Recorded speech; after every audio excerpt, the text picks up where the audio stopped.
speaker today is Pandit Jag Mahadev. Panditji is the disciple of Sri Ved Bharati Ji of Himalayan tradition. He is a Vedic pracharak and priest. Panditji, you're welcome. Over to Pandit Jag Mahadev.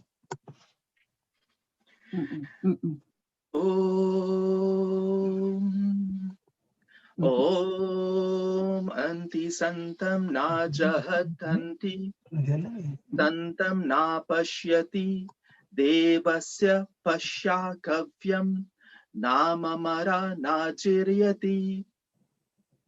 Mantra tells us that God is too near, too close to be ignored or abandoned.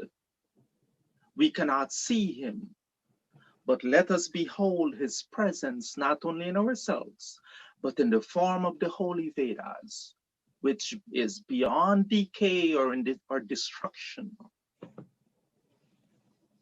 My dear brothers, my sisters, children of God, my fellow souls, namaste. Have you spoken with God today? Have you had a conversation with God? What do I mean by this? You see, it's a shame that nowadays not too many people actually have conversations. What we do is we take turns talking. By having a conversation, we mean that I talk, you listen, you talk, I listen. So have you spoken? Have you spoken with God today? Have you sat down in your mandir or the place in which you did your prayers and you recited your mantras and you sang your bhajans? We know that God is here, there, and everywhere. Vedas tells us this mantra from Rig Veda, Natam vidhata yaima jajana anyat yushmakam antaram babhuva. Babhuva antaram, God resides closest within your own heart. He is that close, but many of us have not spoken with him today. So the questions asked itself, why haven't we spoken to God today? In the past hour, we sat down, we did our Havan Agnihotra. What exactly did we do? How real and deep did our prayers get? Did you, in a sweet voice, just recite your mantras? Then that is not having a conversation with God. It is just repeating a mantra. Did you get emotional, caught up in the beautiful rhythmic sounds of bhajan and music? That too is not speaking to God unless you focus on making it a conversation. One of the mantras in our Swasti Vachanam that we do not recite very often, Om Swasti Patyasu Dhanvasu Swasti Apsu Vrijane Saraswati Swasti Na Putra Kriteshu Yunishu Swasti Raye Maruto Dadhatana. If we just recite mantras without putting the meaning in our lives, how can we make it make a difference in our lives? In this mantra, we know that yes, there is that inherent vibration of mantras that brings the body into a state of peace and calm. In this mantra, we pray for prosperity in the familiar path and the unfamiliar path, in the desolate places and the oceans and the waters and the land. We ask God to be blessed with purity and mind and peace in mind and prosperity. We must realize that the universal presence of God, and that God is one of giving and receiving. We focus on giving ourselves, sometimes in the most selfish of ways. And we focus on receiving of material things and materialness. When we speak with God, however, what is it we're expecting to receive from him? This is like asking for something, but not, most of us, we're asking for things we're not ready to receive. It's like going to buy a car, but you don't have a clue how to drive a car. What are you going to do with it? It's like deciding you want to upgrade your sofa in the living room, but the new one comes and you have not moved out the old one to make room for it. It's like going to the well for water, but you have nothing with which to carry water. It is like going to get a gallon of milk, but you have a cup only to receive a half a pint.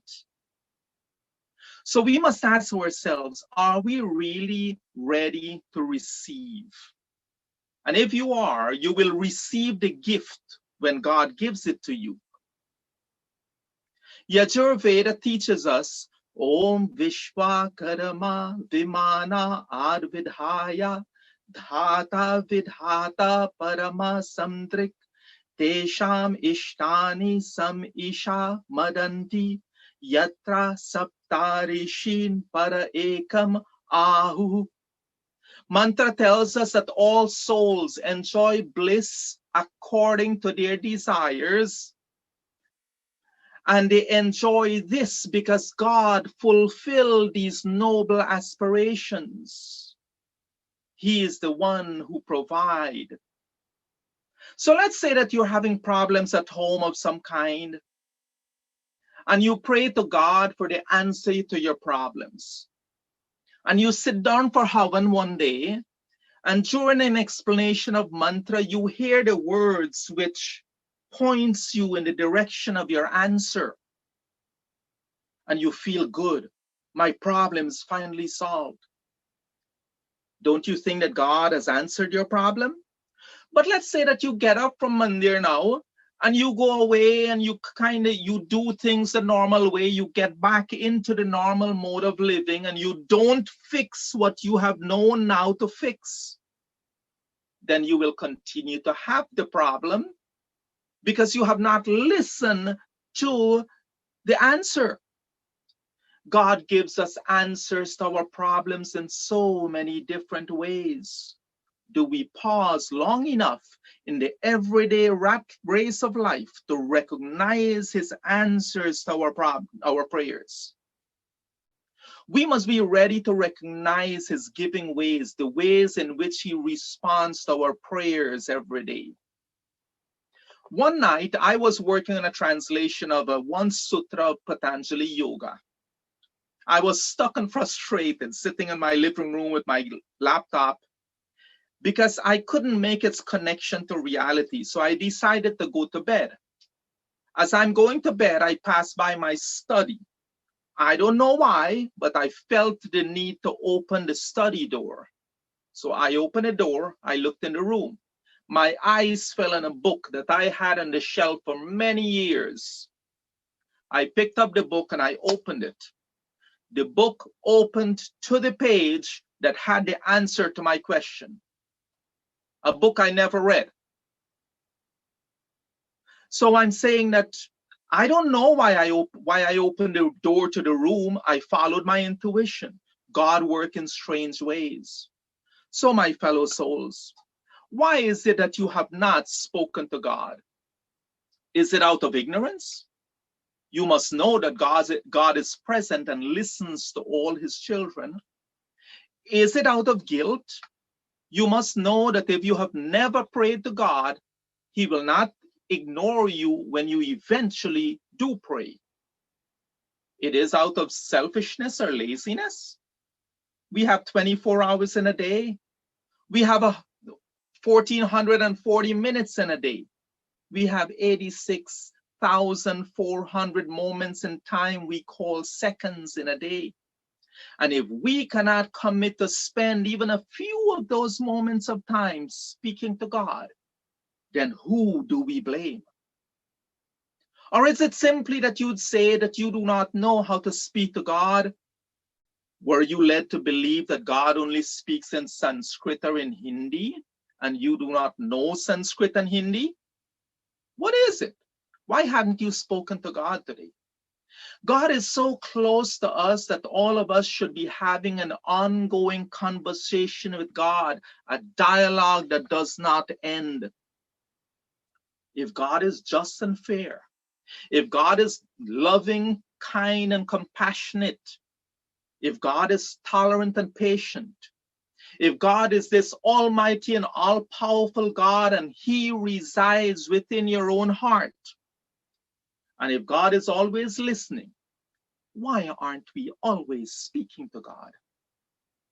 Sometimes we focus so much on our own problems, we do not take a few minutes to recognize the simplest of solutions. And our problems remain the same day after day, and we change nothing, yet we expect something to change. There's this little story. People have been coming to this wise man and telling them their problems, and he helps them. One day he had a group of people and he told them a joke and everyone laughed. A few minutes later, he told them the same joke and a couple of them smiled. Later on, he said the same joke and nobody laughed. And the wise man looked at them and says, you can't laugh at the same joke over and over, but why are you crying about the same problems over and over, day after day? You see, to be honest, most of our prayers are a monologue. We tell God what's on our minds. We ask God our questions. We explain our desires. And then for most of us, our prayer time is done. The communication flows strictly in one direction. And even though we choose to verbalize our prayers, we really don't need to, because God knows our thoughts and what's going on in our minds. So whatever the language barrier is, whatever prevents us from verbalizing, we don't have to worry that God misunderstands us. We plead, we cry, we talk, we sing and we cry out to God. Bhagavan, Bhagavan,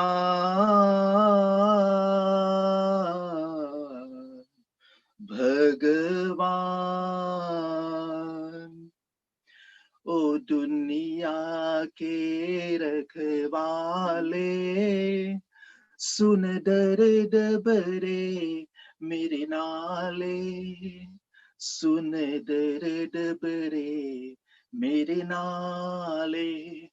Oh God, please listen to all my complaints and my lamentations. But you see, this beginning of this song tells us the problem. We are always asking to God to do the listening while we do all the talking. We never spend time to listen to God because we are always so busy talking and complaining.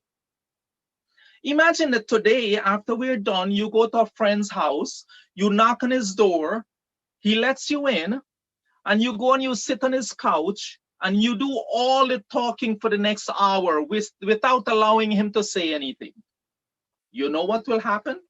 The next time you go knocking on his door, even if he is home, he might pretend that he's not there. He will not answer the door.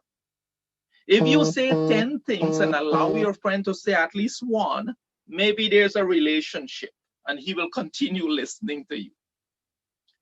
This is exactly what's happening between us and God. We pour our hearts out to him and we talk one-sided and we don't listen when he is speaking to us. He speaks to us all the time. God is always trying to communicate with his children. The problem is we do not listen.